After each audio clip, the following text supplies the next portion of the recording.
Multi speciality হাসপাতাল। মেঘবেলা লাইভে আপনার পছন্দের টিভি চ্যানেলস সম্পূর্ণ বিনামূল্যে, শুধুমাত্র মেঘবেলা ব্রডব্যান্ডের কানেকশনের সঙ্গে। মেঘবেলা ব্রডব্যান্ড, বাংলার ঘরে ঘরে। পরীক্ষা দিতে বেরিয়ে আর ফিরলেন না দুই বন্ধু। বুধবার মালদার রতুয়ার শামসি মতিগঞ্জ সংলগ্ন এলাকায় ভয়াবহ সড়ক দুর্ঘটনায় প্রাণ হারালেন দুই উচ্চ মাধ্যমিক পরীক্ষার্থী। পুলিশ সূত্রে খবর, মৃতদের নাম তন্ময় প্রামাণিক ও মোহাম্মদ রেহান, বাড়ি পুকুরিয়া থানার বল্লভপুরে। এদিন তাদের উচ্চ মাধ্যমিকের তৃতীয় সেমিস্টারের ইংরেজি পরীক্ষা ছিল রতুয়ার হাই স্কুলে। পরীক্ষা দিতে বাইকে রওনা দিয়েই ঘটে বিপত্তি। স্থানীয় সূত্রে জানা গেছে, মতিগঞ্জের কাছে রতুয়ার দিক থেকে আসা একটি পিকআপ ভ্যান বাইকটিকে সজোরে ধাক্কা মারে। ঘটনাস্থলেই প্রাণ হারান দুই পরীক্ষার্থী। খবর ছড়িয়ে পড়তেই এলাকায় নেমে আসে শোকের ছায়া। একটা বাইকে দুজন আসছিল পরীক্ষার্থী, তারা পরীক্ষা দিতে যাচ্ছিল, আর এই দিক থেকে গাড়ি যাচ্ছিল ছোট ভ্যান, পিকআপ ভ্যান।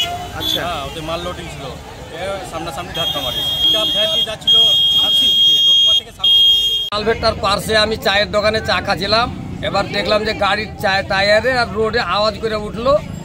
এবার দেখলাম যে একটা 4 চাকা গাড়ি এসে আমাদের দোকানের মধ্যে এসে ঢুকে যাবে, যে আমি পালাইতে লেগেছি। গাড়ির ছেলে দুটাকে কিসে ধাক্কা মেরে যা বলতে পারবো না, কিন্তু ছেলে দুটা সাথে সাথে শেষ।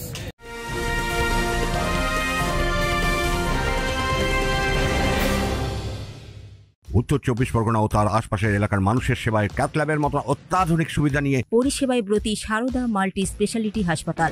একই ছাদের তলায় মানুষ সাধারণ চিকিৎসা থেকে শুরু করে 24 ঘন্টা cath lab, MRI, CT scan, এনআইসিইউর মতো সুবিধা এবার থেকে পেয়ে যাবেন সারদা মাল্টি স্পেশালিটি হাসপাতালে। প্রয়োজনে যোগাযোগ করুন 033-2592-0730, 2593-0730, 2593-3562 ও 9331275635 নম্বরে। আমাদের ঠিকানা Royal Park, Kalyani expressway, Barrackpore, Kolkata 7,01,021। Sarada multi speciality হাসপাতাল, পরিষেবাই হোক আমাদের মূল লক্ষ্য। গ্রিল হাই স্কুলের দুজন স্টুডেন্ট, তন্ময় প্রামাণিক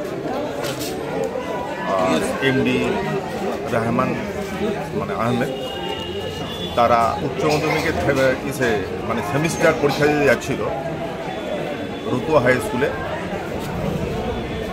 সেখানে তাদের অ্যাক্সিডেন্ট হয় একটি পিকআপ ভ্যানের সাথে, এবং সেখানে তারা মারা যায়। ছাত্রদেরকে আমরা এটাই বলবো আর কি, যে ব্যাপারটা হলো যে পরীক্ষার মতো একটা সেন্সিটিভ জায়গা আর কি।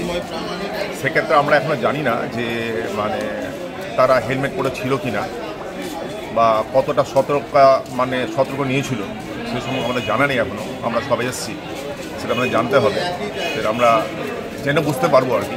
অপরদিকে শামসি ফাঁড়ির পুলিশ দ্রুত ঘটনাস্থলে পৌঁছে দেহ উদ্ধার করে ময়নাতদন্তের জন্য পাঠায় এবং রতুয়া শামসি রাজ্য সড়কে যান চলাচল স্বাভাবিক করে। তনুজ জৈনের রিপোর্ট, নিউজ বেঙ্গল টুডে।